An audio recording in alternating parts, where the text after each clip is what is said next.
Veteran politician Honorable Halifa Sallah, the National Assembly member for Serekunda East constituency and the leader of the People Democratic Organization for Independence and Socialism, has officially announced his retirement from the active politics on Monday, 28 February 2022, during the final session of the 5th Legislative of the National Assembly. Honorable Sallah was elected as National Assembly member for Serekunda East constituency in 2002.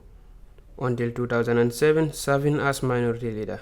Again in 2017, he was re-elected as NAM for Serekunda East constituency after the change of government that ushered a new democracy in the country. Delivering his final speech at the National Assembly, the retired veteran politician said he was elected by the people of Serekunda East constituency, but noted that he represented the entire Gambian population. After announcing his retirement, he called on Gambians to adhere to the principles of democracy and the rule of law. Honorable Speaker, I came to this National Assembly based on the aim to promote a transformative agenda, because we have effected change and we wanted constitutional reform, legal reform, security sector reform, to ensure that we have the constitution of a third republic. That has not happened. We aimed to end the mistakes of the past, remedy it, open hearts, get perpetrators and victims to sit, and then look at the injustices that have been perpetrated against our own brothers and sisters, so that we can feel the pain of torture and injustice, and then try to remedy that situation, convince the other that it was a system that made what happened, but we are willing to change, to amend, to reconcile, to build a new Gambia for all of us. That is still in the pipeline. It was my objective to be here so that together we'll start building a self-reliant, a self-determined economy for our people, so that whoever comes tomorrow to lead will have a foundation to rely on of self-reliance and self-determined development. We are still on that path. Honorable Speaker, the future is ahead of us. We must head towards it. We either do so rapidly or we'll be left behind. But move we must, either as self-determined people or with fits of clay. And if we do wear fits of clay, Honorable Speaker, the world will move and will be left behind. I am glad that members here are ready to rethink so that we can reinvent our relationship as a people, executive and legislature, in order to serve our people better. We must start somewhere. We do not expect perfection. I came with an aim. That aim could not be fulfilled, and I had to readjust, recalibrate my objectives to become functional in this parliament, to look at the standing orders, to work with members, so that we can institutionalize the standing orders, and at least begin to build a system, an accountable one. And Honorable Speaker, I'm sure you must have mentioned how we have worked hard to be able to build a system that is moving towards greater accountability. And I'm sure the executive will appreciate the contributions made in looking at their bill, scrutinizing it, considering it, and even giving advice to improve, to develop.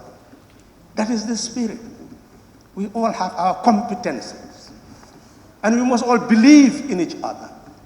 We must want the Gambian to be the best and appreciate the best in people. Because that is what collectively will build a better Gambia. And that is what I want to leave with this parliament today, that I appreciate everything that people have said. But my life has been lived well.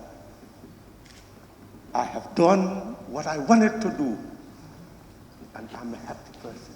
When I die today, I know that I have done what I was supposed to do based on what the demand of my times and circumstances are. Development is demand-driven. Leadership is demand-driven. It's what will take your society forward that must make you to feel the pulse of people, for your heart to beat in unison with the heartbeat of your people. Duty must call, conscience will respond, mind will respond, heart will respond. Then we are shaped towards a common destiny. Honorable Speaker, we have started a process in this National Assembly where executive and legislature have come to see that partnership is necessary for lawmaking, for policy making, for development. We hope this will continue, that will be what we have, the foundation we have laid will be continued by all the members who are here and all the members who are to come. I am convinced that if we continue to chart that destiny, we will not be perfect. Each of us will have certain interests, but collectively, just like our committees function, we'll be able to do certain things that people will look at and say that this is taking Gambia forward. But we must not fool ourselves, Honorable Speaker. We are yet to be there. Problems are still here, and we must not close our eyes to it. We'll fight our battles to come back into this parliament. We'll say many things. But after doing so, let's sit down again and ask ourselves, what is the use of being a representative? Is it transforming this place into a talking shop where we just talk? Or are we going to feel the suffering into work and do something? His retirement has left most of his colleagues emotional in the parliament, who said his contributions at the parliament was tremendous in the development of the country. We have a veteran that has declared that he is not coming back to this house. Honorable Member of Serekunda, thank you. It has been an inspiration working with you. And I know sometimes we bump heads, but all the time I push, because I'm learning from you, and this is the opportunity. I think if I knew you were not going to come back, so I took the opportunity. Thank you for serving your nation in the greatest humility. We appreciate you. Let me also seize this opportunity to thank the member of Serekunda for his time that he has spent serving this great country of ours, that's the Gambia. Madam Speaker, please allow me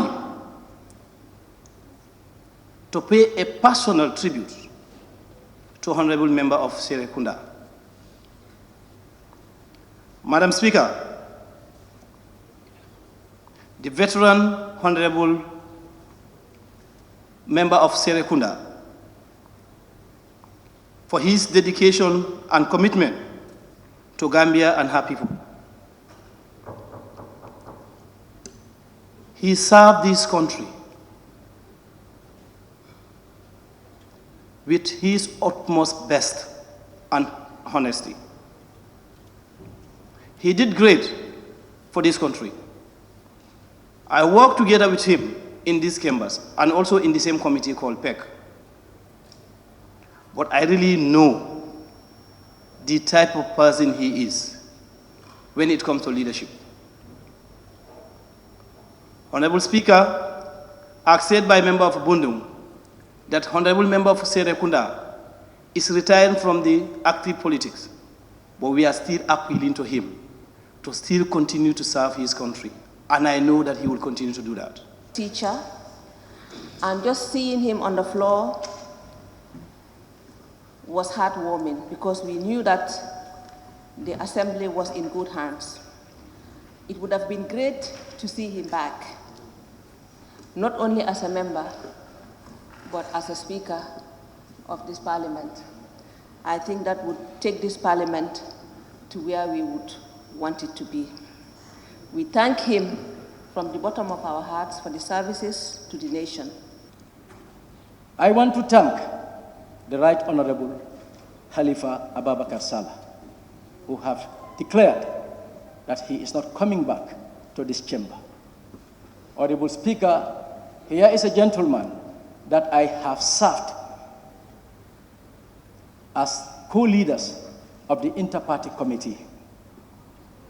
Today, the Inter-Party Committee, the partners, UNDP for that matter, is using the Gambian model to make sure that what is happening in the Gambia in terms of the manner in which the Inter-Party Committee is operating happens in the sub-region. And he can bear with me that the resident rep, Aissatou, told us that her colleagues in the region are asking her, how did the Gambia Inter-Party achieve the successes that they have recorded? I remember 2 weeks back when the international idea, through the eminent person, Dr. Ibn Chambers, we had a meeting. And these were his words. He said the peace that was attained during the presidential election, the umbilical cord of that peace is the Inter-Party Committee that warranted the sub-region to have interest to come and learn what is actually happening in the Gambia and replicate it in the sub-region. Honorable Co-Chair, I commend and salute you for your guidance, your coaching, and your mentorship. I have no regret being very close to you, and I think I am one of those MPs who have that rare opportunity of sitting with you right in your house to discuss issues of national interest. But I must challenge those who shared your t-shirts for not putting one right before me. I don't think, apart from your party mates, there is any member of this National Assembly who is close to you than me. It doesn't exist. It's our work that dictated that. And I have no regret, and the entire IPC have no regret for that close collaboration that we had with you. SCDA Jata, Nam for Woolly West constituency. I'm very happy because he has done what he had wanted to do here. So I'm very happy. I'm very proud of him. I wish there were many Gambians like him. Yeah. So what message do you have to Gambians, especially young politicians? Well, I think what he has done is a book. And nobody needs to tell Gambia anything because Halifa has been everywhere. He's been to every school, he's been to every occasion, he's been invited everywhere. So he has been everywhere in this country. He is known. So what he has done is what is going to speak for him and about him. Yes. The Vice President of the Gambia, Dr. Aissatou, also commended Halifa Sallah for the service to the country and urged other NAMs to emulate Halifa's style of leadership. I want to take this opportunity to appreciate one of the greatest veterans of the National Assembly, who is by the name of my brother, Honorable Halifa Sallah. Despite the fact that he belongs to a political party, what I saw of him when I came to the National Assembly is objectivity, engagement, commitment to the country and to the Gambia, and trying as much as possible to look at things objectively. I want to take this opportunity to thank you. To thank you on our behalf, on behalf of the executive, and on behalf of His Excellency, and on my personal behalf. We have engaged in different forums. We have seen the efforts that you have done, the true son of the soil. You have done a great work, and here today, you didn't give these people anything to say what they are saying about you. It's because you lived it, you acted it, and you're doing it. So that should be a big pride. It is a legacy that you have, and people will live. You will not wait for you to die. People will show you. I want to thank you, and the Gambian people want to thank you, and to tell you and appeal, just like all other Gambians are saying, that we will not leave you. We will look at you, we will work with you, and don't hesitate to engage when people come to you. You are now at that stage, and we need you more for all the work that you have done, and we want to appreciate that. Reporting for the Fati Network, I am Dauda Balde.